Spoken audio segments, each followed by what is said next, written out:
Hey, Joe Fear from the Hustle and Flowchart podcast and Evergreen Profits. Quick question. Do you have like lists of just to-do lists floating around your desk and, just you don't kind of know where to start? Let me drop that really quick. They're basically useless. So David Allen was recently on our show of Getting Things Done. He's amazing. He's a rock star. The world knows him. Or if you don't know him, you definitely got to listen to this podcast and then pick up this book.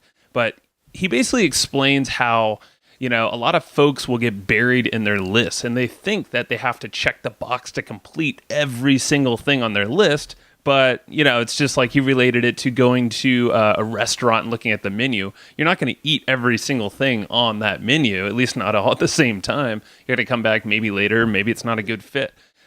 Marx Acosta-Rubio, he was our co-host on this show. And he asked a really damn good question.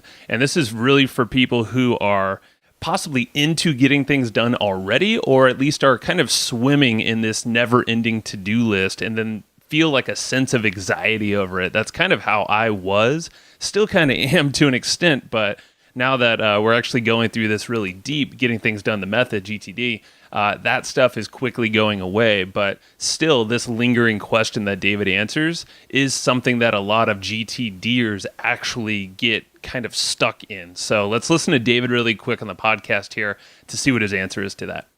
Everybody that I've talked to about GTD has this idea that every single project you go on your list and every single action item that goes on your list must get done. I have found personally that over half the stuff I put in there just doesn't get done or goes to something maybe, or I eliminate it.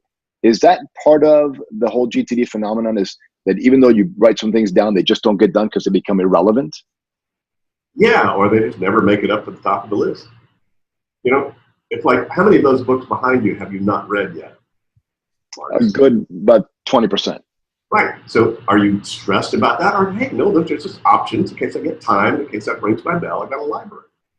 So you look at your list, like, do you eat everything on the menu when you go to the restaurant? I don't think so. You're looking at the option. Well, maybe, I don't know, depends on what restaurant. For the most part, my lists are just, they're menus of options, of things to do that I've come up with. I just need to be making sure I'm looking through all of them sufficiently enough to feel comfortable about everything I'm not doing. So, I need to make sure I've tracked all of that. So I keep renegotiating. No, not now. No, not now. No, not now. Not now. And some things either get moved to someday, maybe later on, or basically just lie there until they decay and throw mold on them. And then I finally said, oh, screw it. I just believe it. So, life went on. And that was a great idea back then, but it's so cool now. So life's like that. And I think this is the more options you have, the better. I mean, what if you only had 6 things on your list? They all may be crap. Or you may not have the right thing, the perfect thing on the list that would fit exactly where you are and what you feel like doing it.